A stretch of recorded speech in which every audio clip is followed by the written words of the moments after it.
ನಮಸ್ಕಾರ ಸ್ನೇಹಿತರೆ, ಎಲ್ಲರಿಗೂ ಮಹಾವಾಹಿನಿಗೆ ಪ್ರೀತಿಯ ಸ್ವಾಗತ.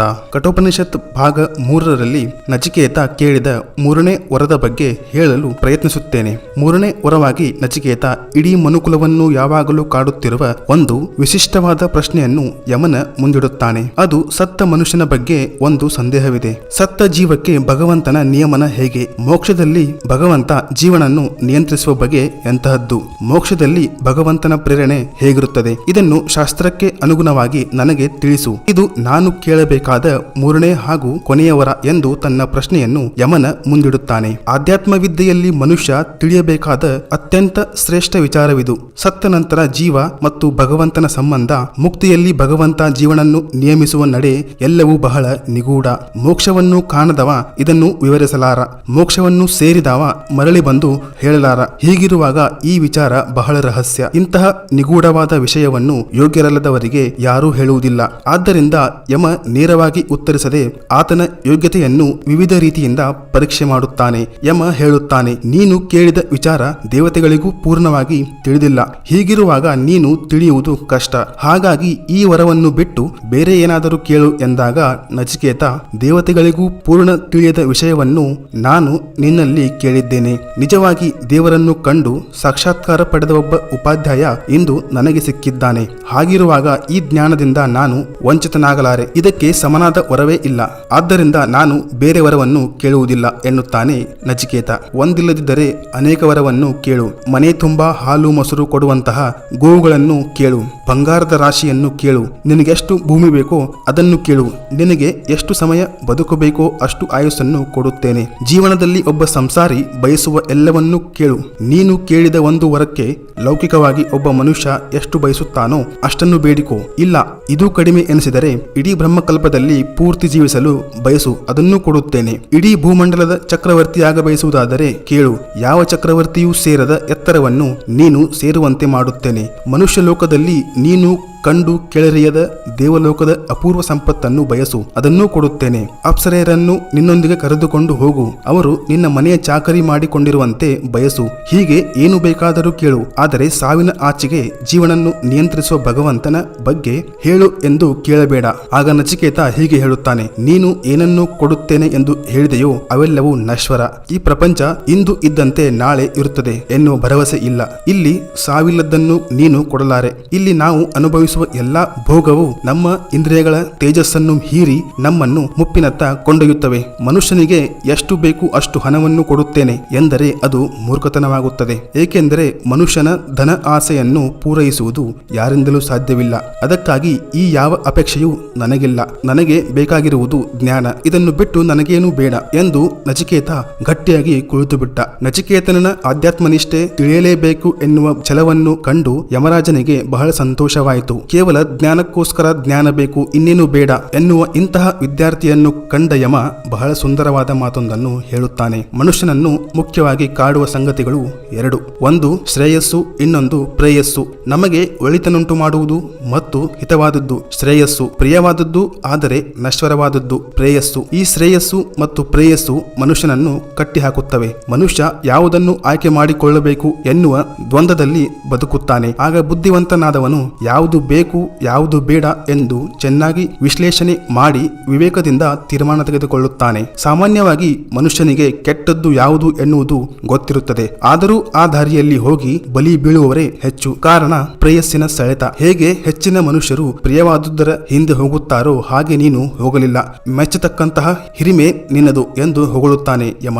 ನಾವು ಎಷ್ಟೇ ಓದಿದ್ದರೂ ಕೂಡ ಜಗತ್ತಿನ ಮೂಲ ರಹಸ್ಯ ಅರಿಯುವುದು ನಮ್ಮಿಂದ ಸಾಧ್ಯವಿಲ್ಲ. ಆದ್ದರಿಂದ ನಾವು ತಿಳಿಯಬೇಕಾದ ಮೂಲ ಸತ್ಯ ಏನೆಂದರೆ ಜಗತ್ತಿನ ಮೂಲ ಸತ್ಯ ನಮಗೆ ತಿಳಿದಿಲ್ಲ ಎನ್ನುವ ಸತ್ಯ. ನಿನಗೆ ಏನು ಬೇಕು ಅದನ್ನು ಕೊಡುತ್ತೇನೆ ಎಂದಾಗ ನಿನ್ನ ಕಾಲಬುಡದಲ್ಲಿ ಎಲ್ಲಾ ಭೋಗಗಳು ಸಿಗುವಂತಿದ್ದರೂ ಸಹ ಜಗತ್ತನ್ನು ಧಾರಣೆ ಮಾಡಿದ ಆ ಮೂಲ ಶಕ್ತಿ ಭಗವಂತನನ್ನು ತಿಳಿದುಕೊಳ್ಳುವುದಕ್ಕೋಸ್ಕರ ಎಲ್ಲಾ ಬಯಕೆಗಳನ್ನು ತೊರೆದೆ ಎನ್ನುತ್ತಾನೆ ಯಮ.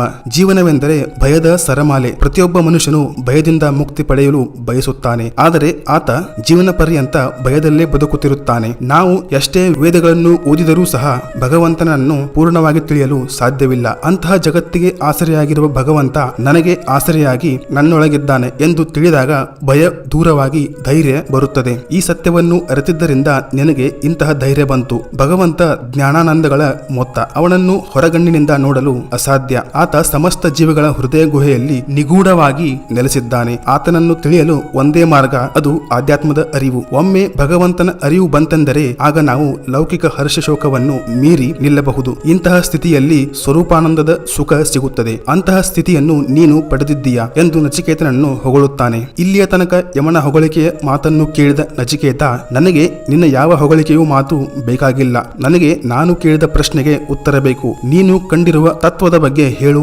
ಎನ್ನುತ್ತಾನೆ. ಈ ದೃಢ ಮನಸ್ಸನ್ನು ಕಂಡ ಯಮ ನೇರವಾಗಿ ಆತನ ಪ್ರಶ್ನೆಗೆ ಉತ್ತರಿಸುತ್ತಾನೆ. ಸರ್ವ ವೇದಗಳು ಯಾರನ್ನು ಪ್ರತಿಪಾದಿಸುತ್ತವೆ, ಎಲ್ಲಾ ತರ್ಕಗಳು ಯಾರಲ್ಲಿ ಅಂತ್ಯವಾಗುತ್ತವೆಯೋ, ಯಾರನ್ನು ಇಚ್ಛಿಸುತ್ತಾ ಬ್ರಹ್ಮಚರ್ಯವನ್ನು ಆಚರಿಸುತ್ತಾರೋ ಆ ಪದವನ್ನು ಅಡಕವಾಗಿ ನಿನಗೆ ಹೇಳುತ್ತೇನೆ. ಅದುವೇ ಓಂ. ಭಗವಂತನ ಮಹಿಮೆಯ ಬಿತ್ತರವನ್ನು ಹೇಳುವ ಬೀಜಾಕ್ಷರವನ್ನು ನಿನಗೆ ಹೇಳುತ್ತೇನೆ. ಓಂ ಅನ್ನುವುದು ಕೇವಲ ಭಗವಂತನಿಗೆ ಮೀಸಲಾದ ಹೆಸರು. ಇದು ಭಗವಂತನ ವಿಶಿಷ್ಟ ನಾಮಧೇಯ. ಅದರಲ್ಲಿ ಸಮಸ್ತ ವೇದದ ಸಮಸ್ತ ಅರ್ಥಗಳು ಸೇರಿಕೊಂಡಿವೆ. ದೇವರನ್ನು ಕುರಿತು ಧ್ಯಾನ ಮಾಡಲು ಒಂದು ಮಂತ್ರ ಬೇಕು ಎಂದರೆ ಅದರಲ್ಲಿ ಅತ್ಯಂತ ಶ್ರೇಷ್ಠವಾದ ಮಂತ್ರ ಬೀಜಾಕ್ಷರ ಓಂಕಾರ. ಓಂಕಾರವನ್ನು ಎಲ್ಲರೂ ಹೇಳಬಹುದು, ಆದರೆ ಓಂಕಾರ ಜಪ ಎಲ್ಲರೂ ಮಾಡುವಂತಿಲ್ಲ. ಕಾರಣ ಓಂಕಾರದ ಹಿಂದಿರುವ ಅರ್ಥಾನುಸಂಧಾನದೊಂದಿಗೆ ಜಪ ಮಾಡಿದರೆ ಅದು ಅತ್ಯಂತ ಪರಿಣಾಮಕಾರಿ. ಸಾಮಾನ್ಯವಾಗಿ ಸನ್ಯಾಸಿಗಳು ಜಪವನ್ನು ಮಾಡುತ್ತಾರೆ. ಗೃಹಸ್ಥನಾದವನು ನಿರಂತರ ಜಪ ಮಾಡುವುದು ಸೂಕ್ತವಲ್ಲ. ಗಂಡಸರು 10 ಬಾರಿ ಮಾಡಬಹುದಾದರೆ ಸಂಸಾರ ಜೀವನ ನಡೆಸುವ ಸ್ತ್ರೀಯರು ಓಂಕಾರ ಜಪ ಮಾಡದಿರುವುದು ಒಳ್ಳೆಯದು. ಏಕೆಂದರೆ ಓಂಕಾರವನ್ನು ಪೂರ್ಣವಾಗಿ ತೊಡಗಿಸಿಕೊಂಡು ಅರ್ಥಾನುಸಂಧಾನದಿಂದ ಜಪ ಮಾಡುವುದರಿಂದ ಅದು ಮನಸ್ಸಿನ ಮೇಲೆ ಮಹತ್ತರವಾದ ಪರಿಣಾಮವನ್ನು ಬೀರುತ್ತದೆ. ಇದರಿಂದ ಮನಸ್ಸು ಮಗ್ನವಾಗಿ ಸಾಂಸಾರಿಕ ಜೀವನದಲ್ಲಿ ವೈರಾಗ್ಯ ಬರುವ ಅಪಾಯವಿದೆ. ಸನ್ಯಾಸಿಗೆ ಈ ರೀತಿಯ ಯಾವ ಸಮಸ್ಯೆಯೂ ಇಲ್ಲ. ಆತ 12,000 ಬಾರಿ ಓಂಕಾರ ಜಪ ಮಾಡಬಹುದು. ಈ ಪರಬ್ರಹ್ಮ ದೇವರನ್ನು ಹೇಳುವ ಓಂಕಾರ ಅಕ್ಷರಗಳಲ್ಲೇ ಶ್ರೇಷ್ಠ ಅಕ್ಷರ. ಓಂಕಾರ ಬಯಸಿದ್ದನ್ನು ಕೊಡುವ ಕಲ್ಪವೃಕ್ಷ. ಮಂತ್ರಗಳಲ್ಲಿ ಇದಕ್ಕೆ ಸಮನಾದ ಇನ್ನೊಂದು ಪದವಿಲ್ಲ. ಫಲ ಕೊಡುವುದು ತುಟಿಯ ಉಚ್ಚಾರವಲ್ಲ, ಅದು ಮನಸ್ಸಿನ ತನ್ಮಯತೆ. ಈ ಜಗತ್ತಿನ ಆಧಾರಭೂತನಾದ ದೇವರನ್ನು ಕೃತಜ್ಞತೆಯಿಂದ ತಿಳಿದರೆ ನಿನ್ನೆಲ್ಲಾ ಸಂಸಾರ ಬಂಧವನ್ನು ಕಳಚಿಕೊಂಡು ವೈಕುಂಠದಲ್ಲಿ ಭಗವಂತನನ್ನು ಸೇರುತ್ತೀಯ. ದೇವರನ್ನು ಜ್ಞಾನದ ಕಣ್ಣಿನಿಂದ ಕಂಡ ಅಪರೋಕ್ಷ ಜ್ಞಾನಿ ಹುಟ್ಟು ಸಾವಿನಿಂದ ಮುಕ್ತನಾಗುತ್ತಾನೆ. ಮೋಕ್ಷವನ್ನು ಪಡೆದ ಜೀವ ಮುಂದೆಂದು ದೈಹಿಕವಾಗಿ ಹುಟ್ಟು ಸಾವಿಗೊಳಗಾಗುವುದಿಲ್ಲ. ಅಸಾಧಾರಣವಾದ ಈ ಸ್ಥಿತಿ ಸಿಗುವುದು ಭೌತಿಕ ದೇಹ ತ್ಯಾಗ ಮಾಡಿ ಮೋಕ್ಷವನ್ನು ಸೇರಿದಾಗ ಮಾತ್ರ. ದೈಹಿಕವಾಗಿ ಪದೇ ಪದೇ ಹುಟ್ಟಿ ಸಾಯುವ ಜೀವ ಸಾವನ್ನು ಗೆಲ್ಲಬೇಕಾದರೆ ಮೊದಲು ತನ್ನ ಅಂತರಾತ್ಮದಲ್ಲಿರುವ ಪರಮಾತ್ಮನನ್ನು ಕಾಣಬೇಕು. ಅವನು ಎಲ್ಲಾ ಶೋಕಗಳಿಂದಲೂ ಮುಕ್ತನಾಗುತ್ತಾನೆ. ಆದ್ದರಿಂದ ಪ್ರಾಪಂಚಿಕ ವಿಷಯದಲ್ಲಿ ಮನಸ್ಸನ್ನು ನೆಟ್ಟು ದುಃಖಿಸುವುದಕ್ಕಿಂತ ಭಗವಂತನಲ್ಲಿ ಮನಸ್ಸನ್ನು ನೆಲೆಗೊಳಿಸಿ ಚಿಂತೆಯಿಂದ ಪಾರಾಗಬಹುದು. ನಮ್ಮೊಳಗಿದ್ದು ನಮ್ಮನ್ನು ಧಾರಣೆ ಮಾಡಿರುವ ಆ ಭಗವಂತ ಅನುಗ್ರಹಿಸಿದರೆ ಮಾತ್ರ ನಾವು ಅವನನ್ನು ತಿಳಿಯಲು ಸಾಧ್ಯ. ಭಗವಂತನ ಅನುಗ್ರಹದಿಂದ ಒಳಗಣ್ಣಿನಿಂದ ಆತನನ್ನು ನೋಡು. ಅದರಿಂದ ದುಃಖರಹಿತ ಮೋಕ್ಷ ಸಿಗುತ್ತದೆ. ಜೀವ ಸ್ವಭಾವದ ಯೋಗ್ಯತೆಗೆ ತಕ್ಕಂತೆ ಆನಂದ ಮತ್ತು ದುಃಖ ಕೊಡುವನು. ಮನುಷ್ಯ ಲೋಕದಲ್ಲಿ ಇದಕ್ಕಿಂತ ಹೆಚ್ಚಿನ ರಹಸ್ಯವನ್ನು ಅರ್ಥ ಮಾಡಿಕೊಳ್ಳುವುದು ಅಸಾಧ್ಯ. ಸಾಮಾನ್ಯವಾಗಿ ಯಾರಿಗೂ ಅರಿವಾಗದ ರಹಸ್ಯವನ್ನು ನಾನು ತಿಳಿದುಕೊಂಡೆ ಹಾಗೂ ನಿನಗೂ ಹೇಳಿಕೊಟ್ಟೆ. ಮನುಷ್ಯ ಲೋಕದಲ್ಲಿ ಇಂತಹ ಅರಿವನ್ನು ಮೊದಲು ತಿಳಿದವನು ನೀನು. ಇದಿಷ್ಟು ಇವತ್ತಿನ ವಿಡಿಯೋದಲ್ಲಿ. ಈ ವಿಡಿಯೋ ಇಷ್ಟ ಆದರೆ ಲೈಕ್ ಮಾಡಿ ಮತ್ತು ಪಕ್ಕದ ರೆಡ್ ಬಟನ್ ಒತ್ತಿ. ನಮಸ್ಕಾರ.